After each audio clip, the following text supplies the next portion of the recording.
Hello, all, and welcome back to a new episode of Movies and Us, a weekly gathering place filled with conversations about movies, stories, and connection. My name is Jennifer Hahn. And I'm Sarah Callan. And today we are going to be reviewing the newest Bong Joon-ho film, Mickey 17. And y'all, we are joined by, honestly, one of our favorite guests to have on the pod. We've reviewed some big movies together and some smaller ones too. So, y'all, Alexis is back on the pod, y'all. Alexis, do you want to introduce yourself?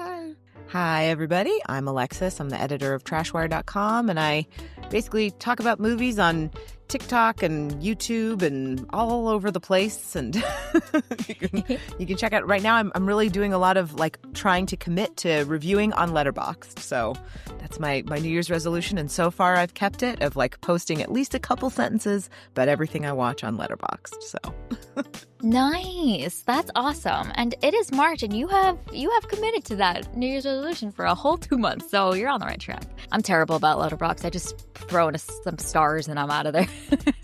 Oh, I know. I was promised to myself that I'm going to really try to get into this year. Yeah, it's a great platform. It really is awesome for all the movie people that love to track things and make lists and read other people's zingers. Sure. It's the only way I can remember anything that I've seen or done. I just treat it like a giant database of yes, this is the equivalent of the Apple Watch tracking your steps. Yeah. It's like that, but for movies. Yes. People in my life will be just friends that are not movie people. They're like, what have you seen lately that's been good? And I literally blank out. My brain goes absolutely white. And so I immediately whip out Letterboxd. I'm like, what have I even watched lately? Oh, and then I'm pelting them with recommendations. And they're like, oh my gosh, this is not, okay. I don't have time for all they're like, that. oh God, never mind. Yeah. I didn't mean it like that. Yeah, that's so great. That's awesome. Okay, well, we're excited to dive into this film today. We're going to be talking about Mickey 17. So, Sarah, do you want to start us off with an IMDb summary for this film? Mickey 17, known as an expendable, goes on a dangerous journey to colonize an ice planet. All right. Dangerous indeed, yes. Well, in Movies and Us tradition, we love to start off with our one-sentence summaries for the film that we're going to be talking about today. So, Alexis, as our guest, do you want to share your one-sentence summary for Mickey 17? Sure. Yeah, I was kind of torn on this. I was going to do two Pattinson, two dystopia or something. But I think I'm going to go with double the Pattinson, hold the sauce. Oh, it's so good. Wow, I'm so pleased. You have some of the best one-sentence summaries. I've got to say. The one around, I think when we did Dune Part 2, it was something around Timmy on a sandworm. It was just, it was so great. So great. Oh, Sarah, what is your one-sentence summary for Mickey 17? My summary is, step aside, Sylvester Stallone. There's a new expendable in town. Oh, well done. Well done. My one-sentence summary is a very effective, very fun Nasha 2028 campaign ad. Yes. I mean, she has my vote. Let's go. Yeah, I'm following her into battle. For real. All right, well, let's start off with our high-level thoughts about Mickey 17. We will not spoil this film quite yet, and there's lots to talk about for sure, so we'll do all that in spoiler territory. But before we get there, I'm just curious to hear both of y'all's, how did you receive this film? There's a lot here, and it's been fascinating to see all of the mixed reviews about this film as well. Some people are loving it. Some people have some challenges with receiving it. So I'm curious where you both fall on that spectrum. How did you receive Mickey 17? Alexis, do you want to share first?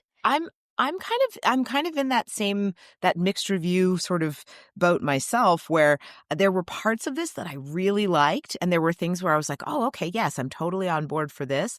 But then it felt like it kind of the tonally, it sort of crashes into itself in some areas where you're like, oh, okay, we're going along with this thing, and then it sort of smashes into these other ideas in a way that I didn't feel flowed quite right. So I was like, oh, there's parts of it totally adore, parts of it that I was kind of just rolling my eyes. It was a very interesting one, just, in terms of what this could be or what I thought it was going to be versus what it is. So yeah, very, very sort of interesting watching experience. Yeah, yeah. And I'm curious to hear what those parts are that fall into maybe either of those categories. Because, yeah, I think that's a great way to describe it, is that tonally it's crashing into itself. That's really good. Sarah, what are your thoughts about Mickey 17? How did you receive this film? Yeah, I feel kind of similarly to you, Alexis. Like, there are parts of this that I really loved and really enjoyed, and then there are other parts where I was like, this is not quite working for me. So it is a bit more of like a mixed bag for me. I still haven't rated this on Letterboxd because I'm not really sure what to do with this and what star rating to give this. So I have to keep kind of mulling that over. But yeah, I do appreciate that this is kind of in the line of Okja and kind of in the spirit of that film. But I don't know, for me, I don't think this was effective as Okja. I loved that movie so much. And this is a little bit more in the middle to me. I appreciate the attempt. I like a lot of what this film is trying to do and trying to explore. I think it's not as effective in certain places that it could be, but yeah, kind of in the middle for me. What about you, Jen? Yeah, interesting. I will say my feelings about this film have changed as time has passed since watching it. I think during the film experience and right afterwards, I think I was a little bit more negative leaning about this film. It's just there's a lot happening. It's so big and stimulating in a lot of ways. But as time has passed, I've just thought about moments from this film and really like begun to appreciate this film a little bit more. I think it's intentionally kind of a really zany experience, but also a little bit anxiety inducing while watching, which I'm curious if either of you felt. But there's kind of this frenetic energy that was kind of like uncomfortable for a lot of this film, but really funny at the same time. So there's this like really big mix of strong emotion. And then I think as I've had time to like sit with this film a little bit more and think about some of the world building and moments in this, there's some really fascinating concepts in here that I think is being played with and interrogated about dynamics in our modern world. So I kind of have a growing soft spot for this film. I just love how unhinged and deranged and it just really swings fully for its vision. And while not all of it really works totally for me, and I think there's probably a more focused, crisper, more polished version of this film in some other multiverse strand, I just appreciate how much this film really went for it and is kind of unafraid to put the audience in this really complicated and mixed spot. And I kind of appreciate this film for that. And there's a lot of important themes here to tease out. So I had a surprising, my feeling right after the film was far more negative than I feel about it now, which has been a fascinating experience. And that usually doesn't happen for me with movies. All right.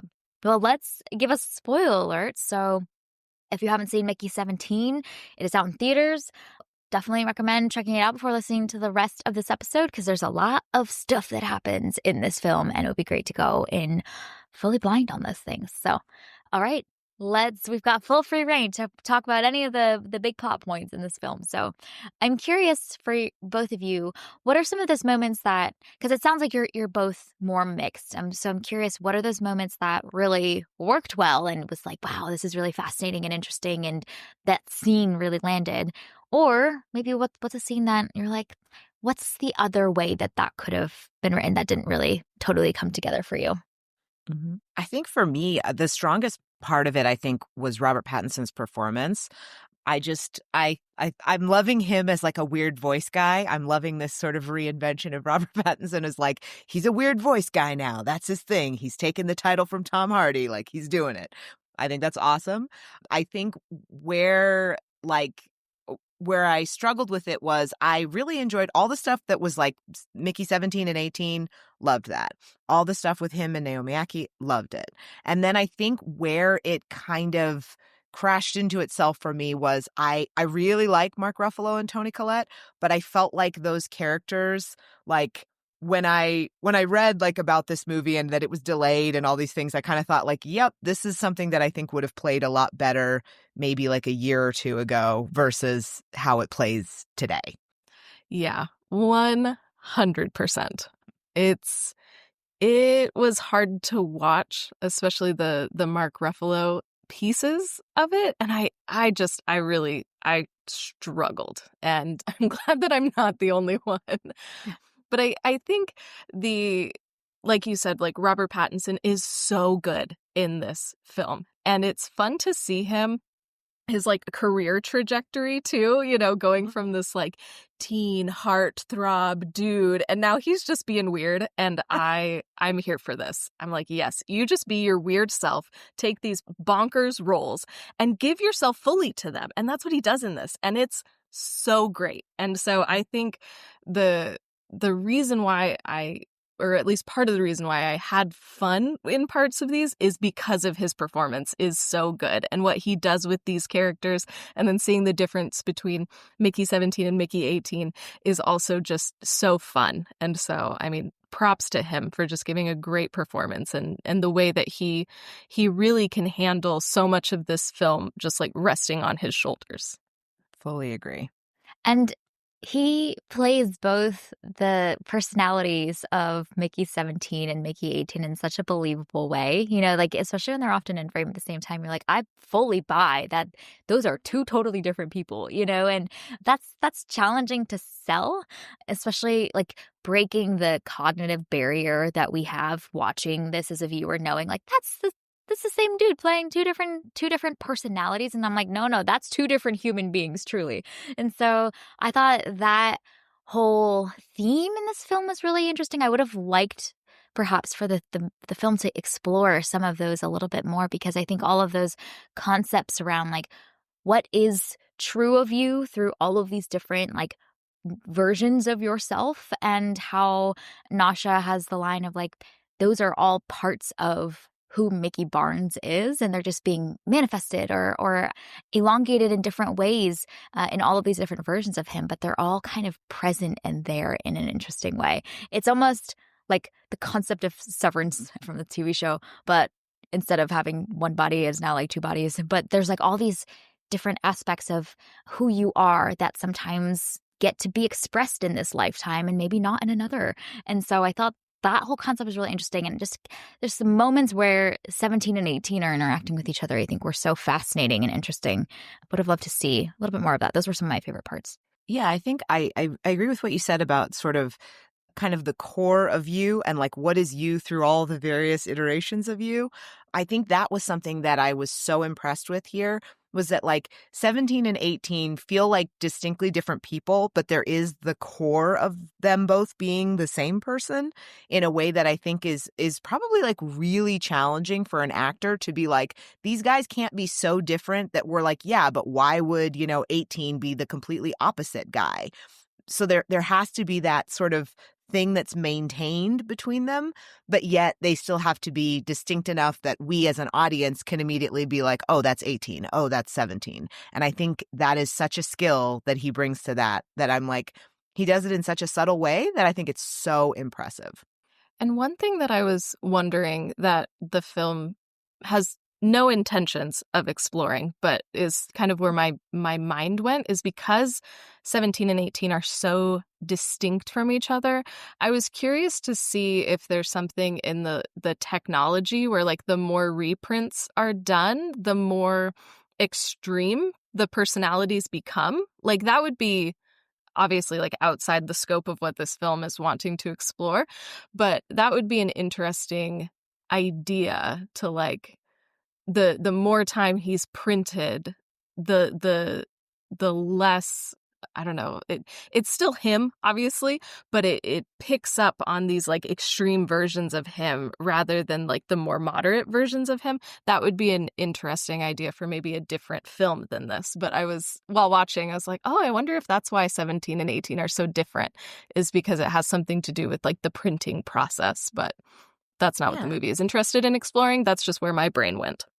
See, I think that's such a good point, is like there's some interesting stuff in here, but it doesn't quite get explored. And I think that was sort of my main issue with it is it doesn't feel, I think, Jen, you mentioned earlier about like focus. Like to me, this doesn't necessarily feel focused in a way that I was hoping for, because I feel like there's like 8 different storylines that are all happening. And every time I'm really interested in one, we kind of like shift over and then it's like, oh no, wait, now it's this one. Now we're talking about Stephen Yoon and all this other stuff. Now we're talking about the scientists. Now we're talking about this. And it's like, I think it moves away from that focus in a way that kind of becomes like frustrating as you go, because it's like, yeah, but I'm really enjoying this performance from Robert Pattinson, and I'm really liking the implication of, copying a person and what does that sort of do to you, and how do you function in the world where everybody knows you've died a bunch of times and you're literally here to die,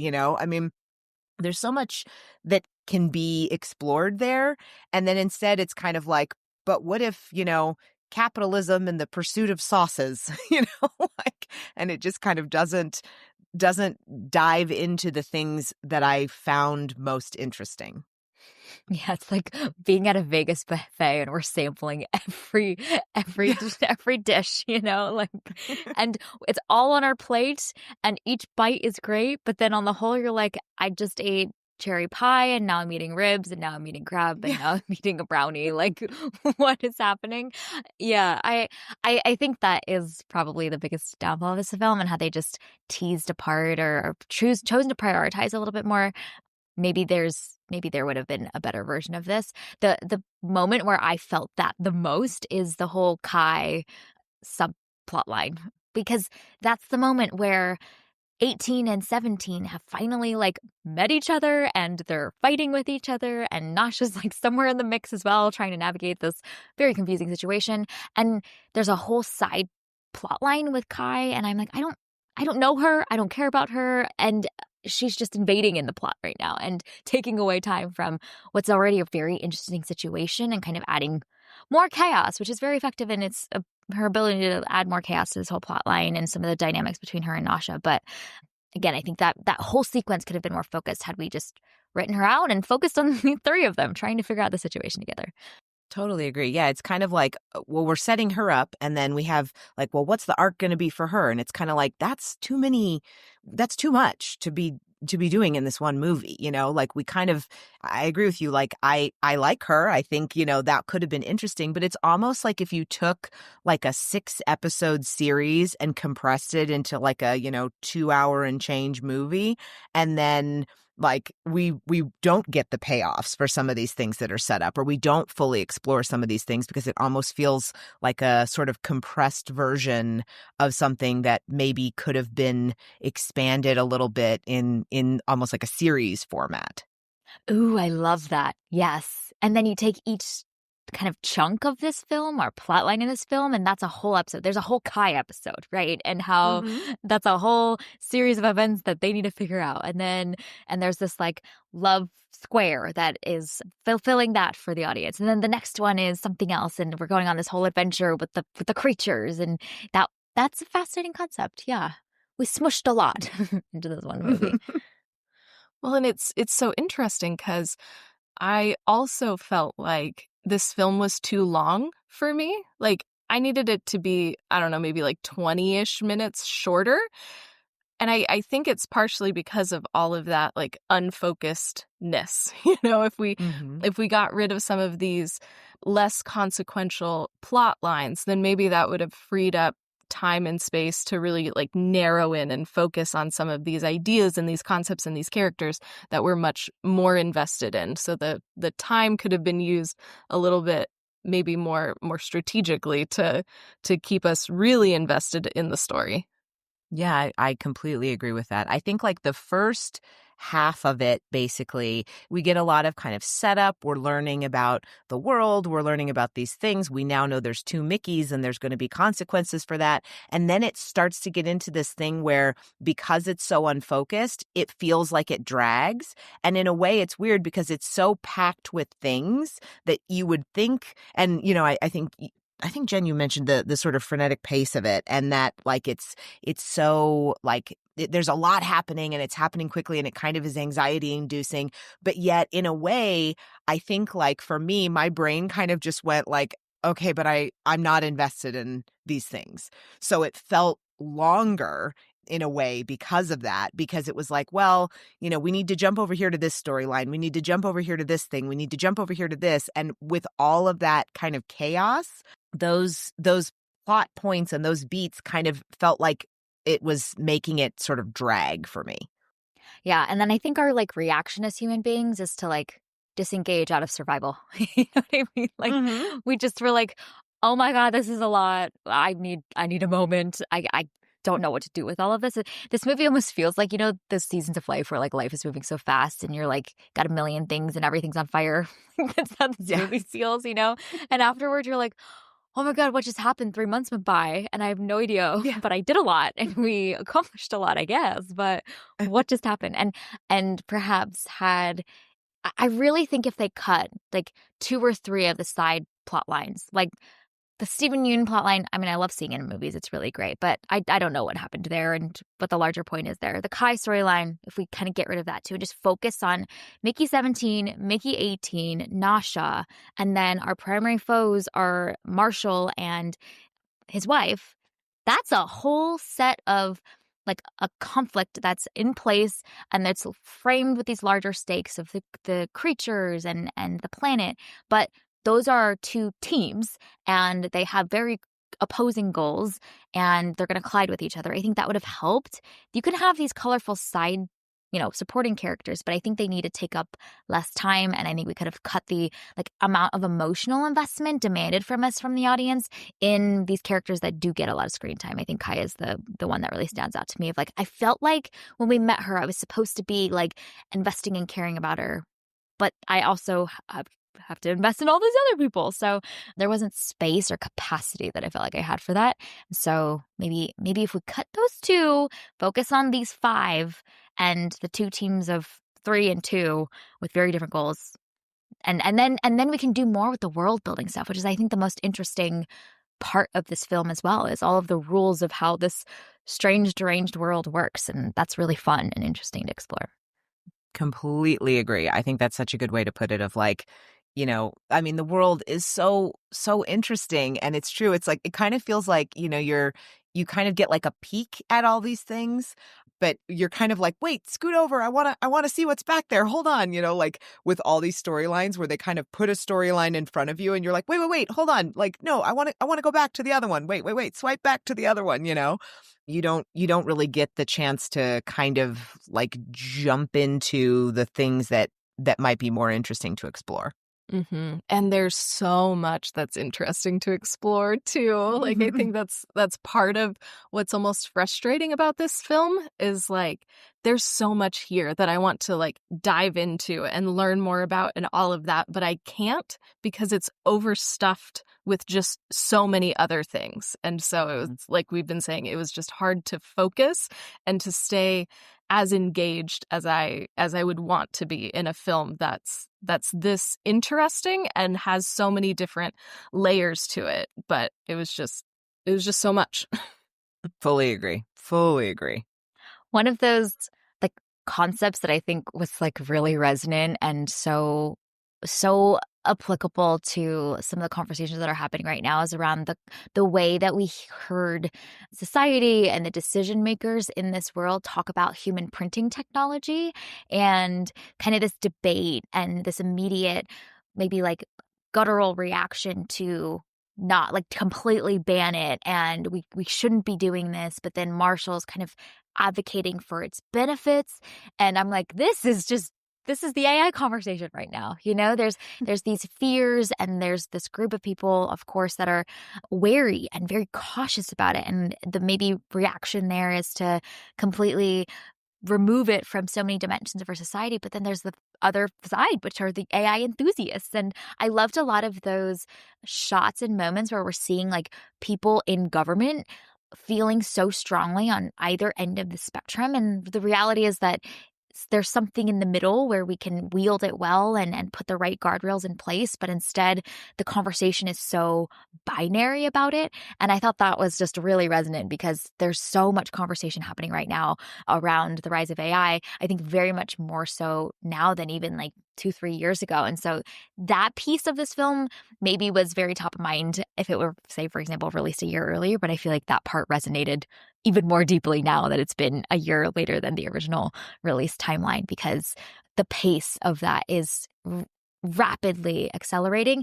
And I think the associated emotion and reaction to it from both sides and all the sides is also getting stronger as well. So I thought that was a fascinating piece, all those little shots of showcasing society and groups in government or in this world, how they're feeling about this new technology. Yeah, it is really interesting. I think, the AI conversation, so much of the sort of political, messaging in this, it is like, it's almost like has the pace of the world made it where it's difficult to make a movie like this because movies take so long and then this was delayed and all these other things. And it's kind of like by the time you make a movie where you're like, I'm going to make a statement about something, it's like, oh, well, that statement's already 3 years old by now. And we've moved on to this other thing. Or, there's the situation has gotten even more extreme or something. So it almost feels like was this movie is society moving too quickly for a movie to even be able to make commentary on these things now? I love that. That's so good. Yeah, our pace of delivery and the pace of society of movies is severely matched. I think that's a very real thing too. Well, and Yeah. especially for maybe issues or topics that have become far more nuanced since the movie was made. I remember there was a film that came out that was this exact conversation. I forget which one it was. Oh my gosh, it's totally escaping me. But it's the movie paints with such broad strokes, and by the time it came out, the whole conversation around that topic had gotten so much more nuanced and detailed. And so it made the movie seem like it was a double dumbed down, boiled down version of that topic. And it's no, at that time when the movie was made, this was groundbreaking that they were even choosing to tackle this topic, and I think that is a definitely fascinating dynamic. And the pace of movie making, it really is just so long. Yeah, it's you literally cannot turn around a movie fast enough Enough. to be able to make a current commentary on something that's going on, because within 2 hours, there will be some other huge development, Well, and I think another kind of component of that too is this movie really should have come out a couple years ago for just a Mhm. plethora of reasons. But I was so aware while watching it that I am bringing my full self in 2025 to this film with all of my exhaustion and stress and anxiety and fear and all of these really big things that are swirling around in our world today. I was bringing all of that to this film, and that was not pleasant. I was like, That this film is not helping with what we are all currently living through in 2025. So I think that's also an interesting piece of it. And obviously it's hard to create something knowing where, the masses are going to be and how they're going to be thinking and feeling at a given time. But man, this film just felt so out of place for where we are right now. There's a lot of good themes that it's exploring. There's a lot of relevant stuff in it, but man, where I am at and my exhaustion and anxiety level, this was not a pleasant experience. That is so relatable, because I think I'm the same way. I was watching it, and as I'm sitting in the theater and I'm kind of I'm not really enjoying this. I'm like, is it the movie or is it me? Am I at the point where I just cannot receive this anymore because we are so bombarded with just horrible news 24/7 that I'm like, is it me that I can't watch this Mark Ruffalo character and find any humor in it? Or is it that this feels too, because I love a movie that has a very blunt political commentary.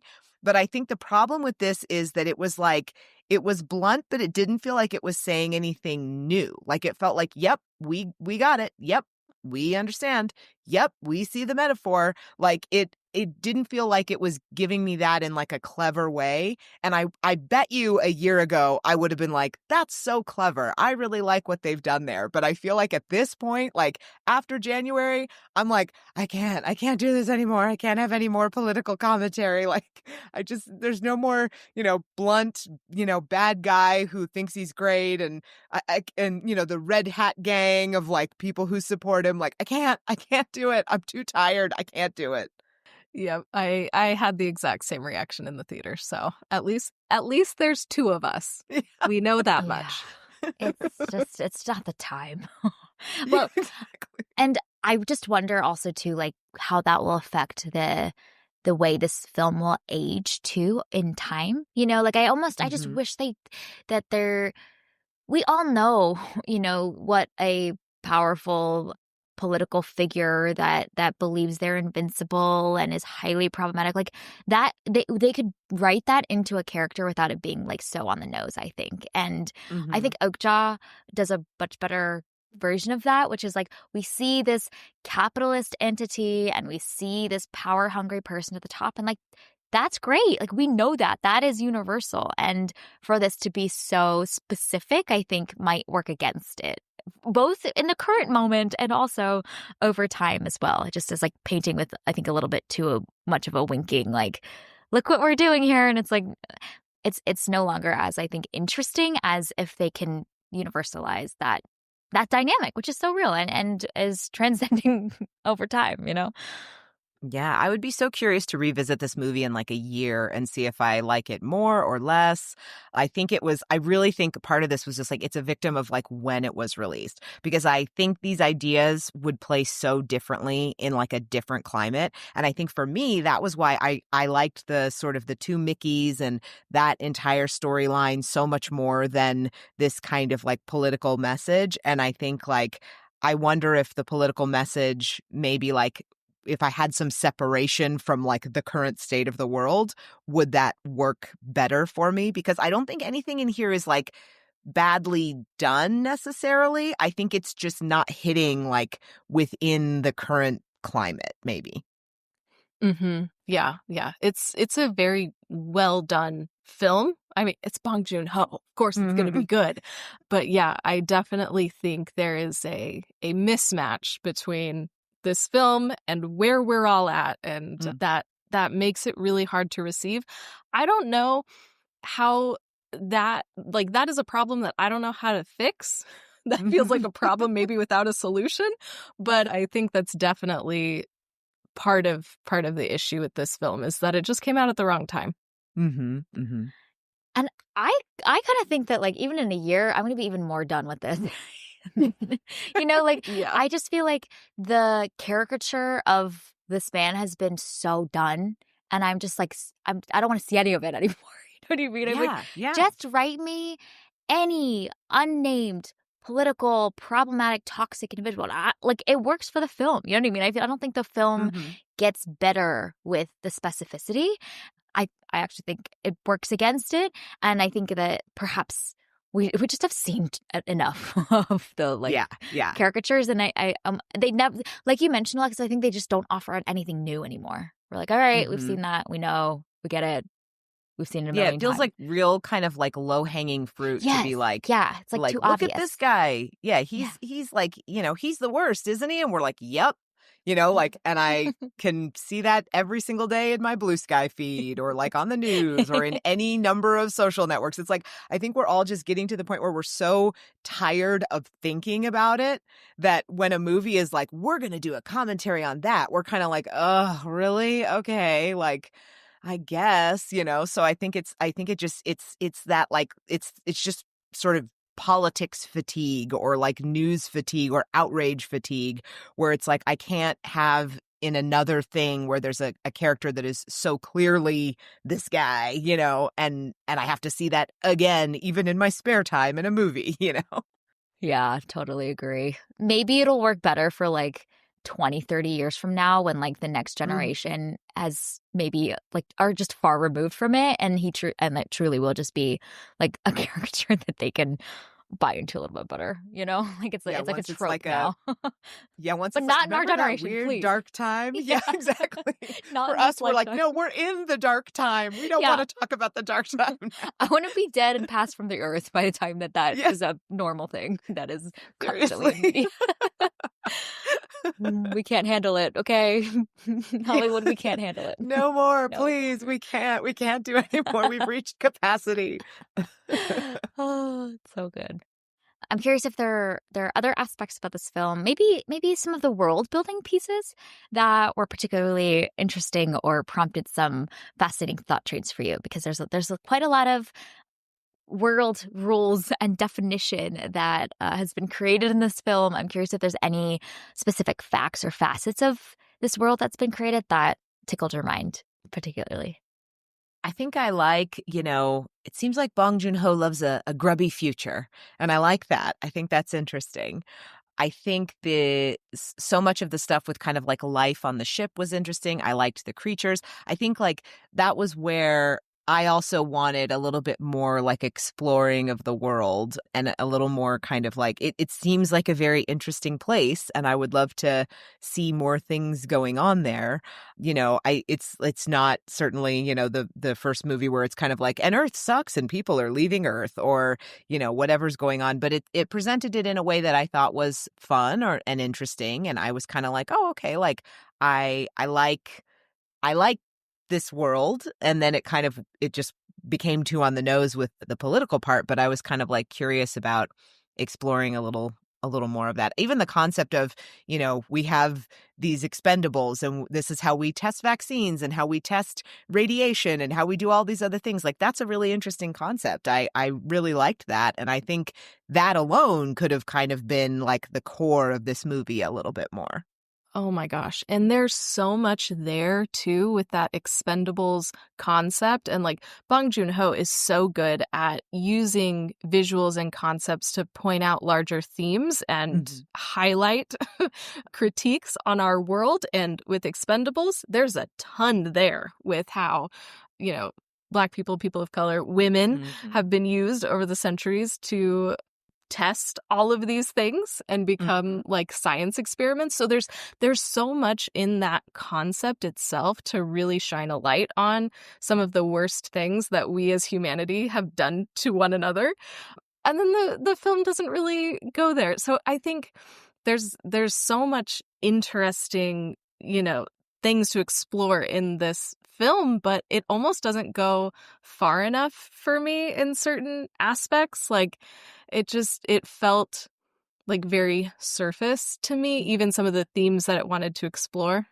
But I loved the creepers, and I wanted to hang out with them. I thought that they were so cute, which is a weird thing to think that the creepers are cute, but I definitely did. And I love a Bong Joon-ho like creature feature. He is so good at them, and he loves these like just weird looking creatures. And it was just so fun to see them, to see how they communicated with one another. I loved when near the end they're all like swarming, and then all the babies would like pile on top of each other to look like the mom so that the bad guys couldn't shoot the mom. Like, I loved all of those little things about how these creepers worked together, and I wanted to know so much more about them. I was that scientist chick that just was trying to learn how to communicate with the creepers. That was me during this movie. I was like, teach me about them. I want to learn. Every time it cut to, let's explore sauces, I was like, no, let's spend more time with the creatures. They seem pretty interesting. Right? Like, creepers are pretty cool. They're cute. The baby one was adorable. And I was like, oh, that seems interesting. No? Oh, okay. I guess we're moving on to something else now.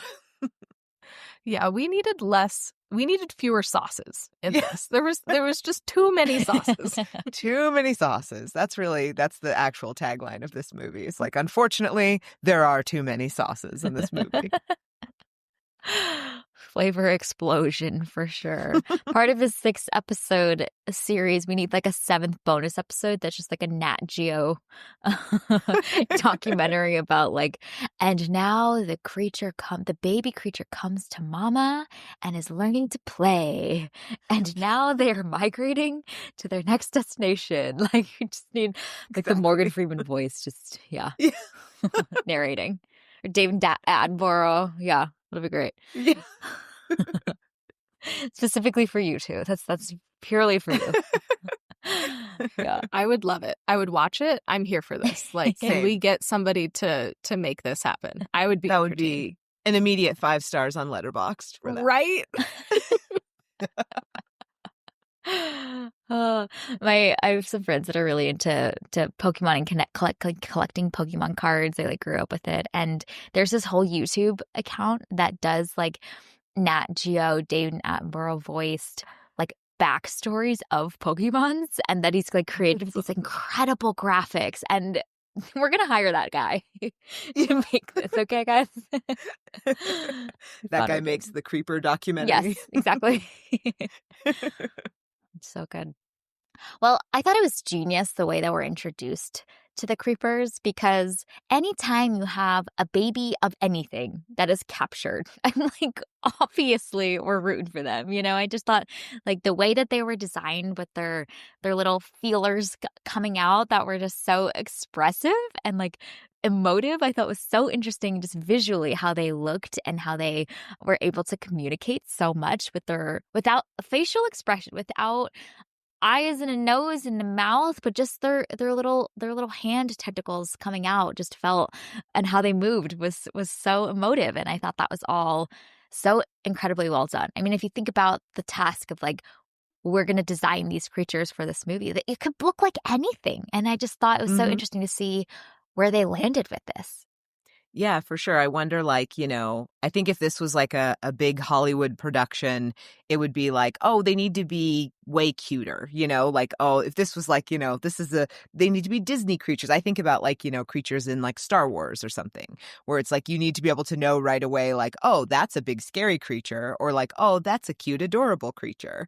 And I liked that it was like, no, we're going to take something that is not like inherently cute, and we're going to make it cute through how it like behaves and what it does for the narrative. I thought that was something that I really enjoyed for sure. That's so good. Yeah, because they are a little bit ambiguous at the beginning, like, and they perfectly toe that line of, are these a threat? Because they look like they could be, really. Like, we don't know anything about them, but ultimately, like, we get to see that mama's just trying to protect her babies, But it is, for us as the viewers too, we don't know. We've seen 1,000,001 movies where we're in space and creatures show up and they are definitely not on our side, and they are a foe that has different intentions, and we got to do battle with them and all this stuff. And I love the way that the visuals play with those subversion of our expectations and allow us to go on the same journey that these folks are going on, which is, what is this immediate threat? And actually, no, we need to rewrite that narrative. For sure. So good. And I love that, Mickey 17 kind of saving the day doesn't come because he's like, he has this hidden superpower that is finally able to unlock, or like he, I don't know, has this really big like altruistic side or whatever. Like, no, he just knows that these creatures saved him, and so now he's going to just be, I don't know, logical and rational and have an ounce of empathy. And that is what allows him. And he's curious enough to start a conversation. Like, I love that Mickey 17 and Mickey 18's like actions to save everybody aren't like valorized or made into this big like superhero save the day kind of moment. It's kind of matter of fact of them just being like, yeah, dude, I had a conversation. These were the terms and conditions. We met those, and now we're good. Like, it's so matter of fact. And I really appreciated that as part of this climax in this very colorful and over the top world. I like that was just really straightforward. Such a good point. Yeah, it's not the big sort of like epic kind of thing. It's like, well, we could probably figure this out by talking, you know, which is definitely like a relief.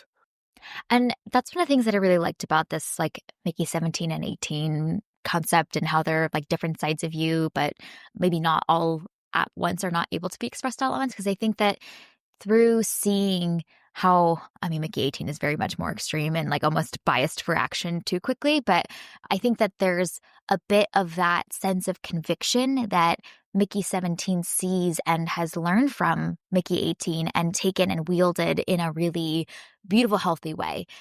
Mickey 18 is very much more like, we must fight, and that Yeah. is not, that's too much. Okay. Like, tone it down a little bit. But there's a part of him that rubs off on Mickey 17, which is a lot more obedient and kind of yielding and more timid in his original nature. And I think that that's indicative of that little line that he says at the end, like, what would 18 do? And so it's showcasing that there's these sides of him that have now become more balanced and he's able to tap into those different sides that are all part of him, but used for greater purposes. And I wonder if Mickey 17 hadn't met and interacted so much with Mickey 18, would he have the depth of conviction and the boldness to go for what he believes in and to fight for these creatures in the same way that he does at the end of the film? And so that's a really fascinating concept as well. And just that at a meta level, recognizing in ourselves that there's these sides of us that maybe we suppress or don't allow space for, but actually when we allow for them to come out a little bit, we can use them in more beautiful ways for the things that we care most about is like a really, really great concept and kind of a meta theme in this film. So just how the two interact with each other and then ultimately lead to this ending and the choices that are made by them is really, really great to see. See, what you just said should have been the majority of the movie. Right? Yeah. We need the like 17-18 focused movie, please. For real. That was the part that I was so interested in, and I would have been so much more like every time we cut away from that, I was like, "Oh no, come on." Like Yeah. We want to go back. Come on. Yeah, exactly. Okay, any other last big moments, things that really stood out to you in this film that were noteworthy? I think just like I think we've kind of, we've hit on it a lot, but like it's got a lot of ideas and I wish that it had focused a little more. But I now I keep thinking about the idea of this as like a 6-episode limited series and how much more I probably would have enjoyed it. So now I'm just like, oh, man, this could have been a cool show. Right?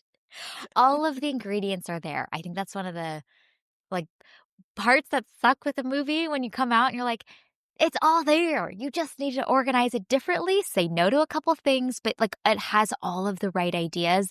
And I feel like I totally just have a soft spot for that because I'm like, there's so much here. You just need to tease it out. It's the individual parts are so great. Just the way they're constructed Mhm. together doesn't work. So we'll take the individual parts and put them in, I'll assign them to episodes. Yeah, 6 episodes. exactly. Yeah.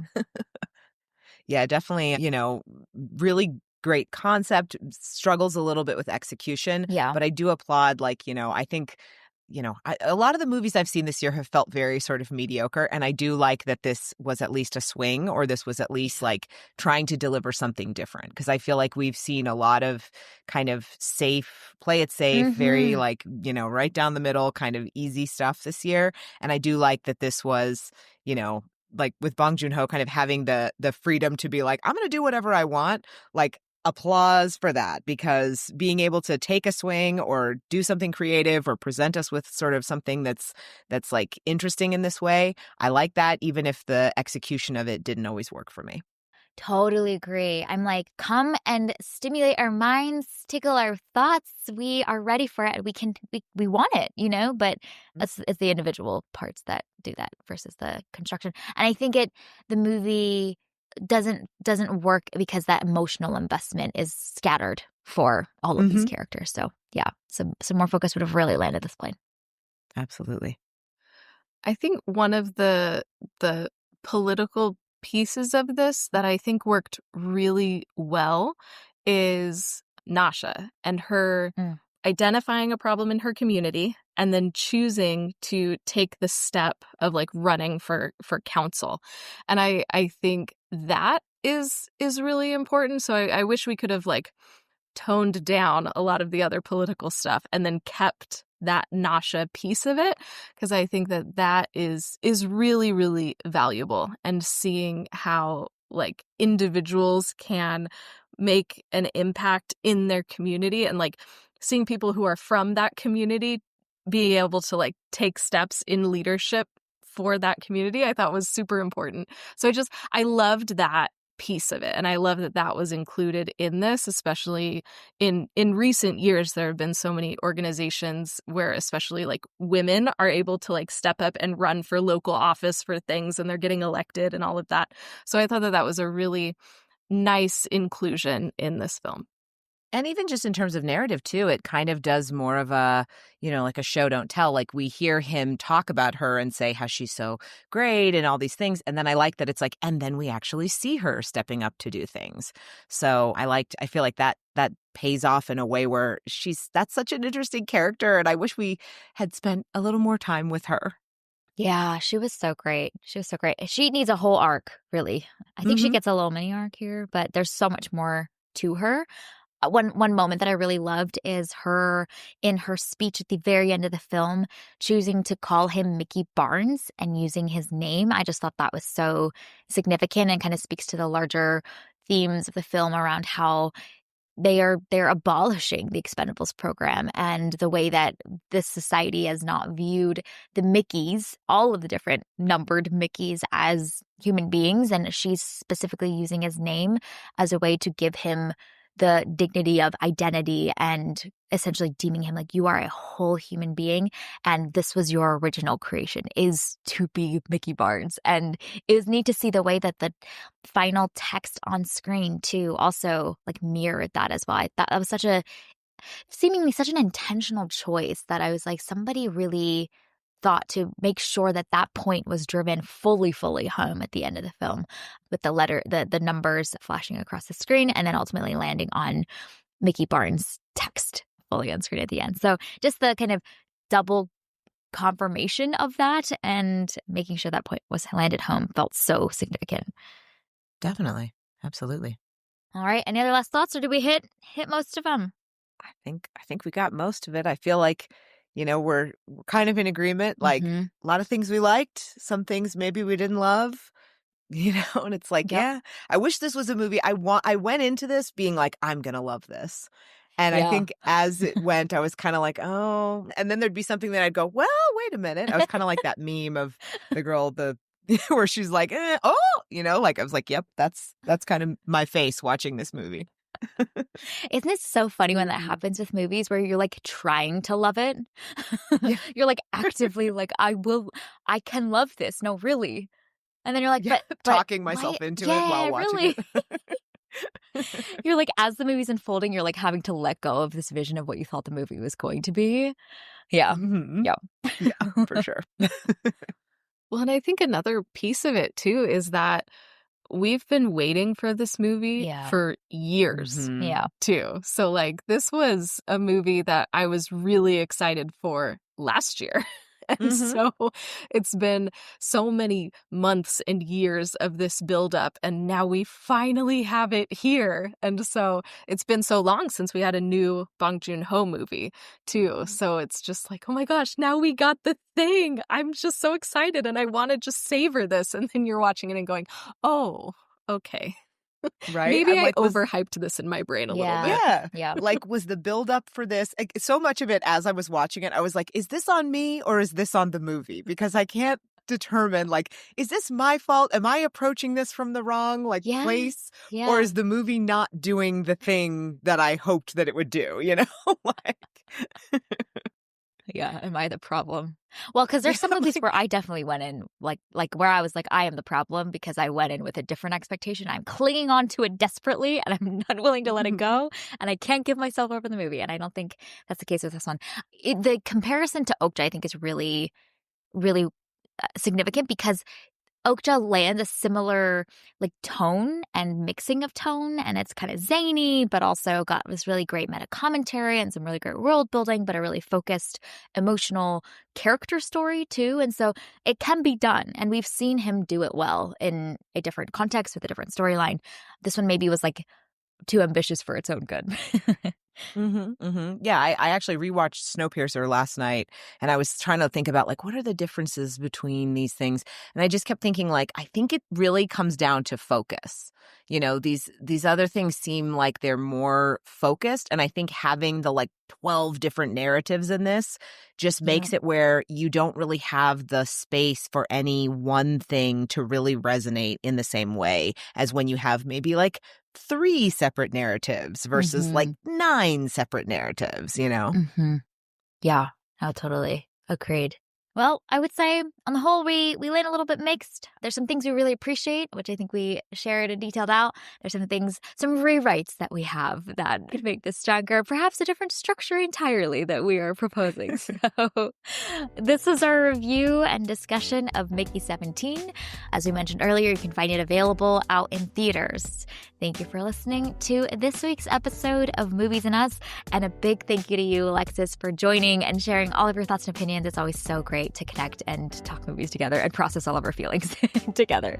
Well, thank you so much. I always love chatting with you both, so this is always a delight for me. Love it. Yes, we absolutely love it too. Alexis, where can people find more of you and your content, your thoughts, your opinions, just to connect more with you on the interwebs? You can find me. I'm posting reviews all the time on trashwire.com, Trashwire on Letterboxd. You can find me at Alexis Gentry on Instagram. I'm Trashwire on YouTube, Trashwire on TikTok. I'm all over the place, just talking about movies. So you can find me in any one of those places, or all of them if you like. Yes, love it, love it. We will include all of those links and handles and all those details in the show notes. So definitely go follow Alexis. She makes amazing content. Really crisp, really concise, really funny all at once. It's great. It's really great. Thank you.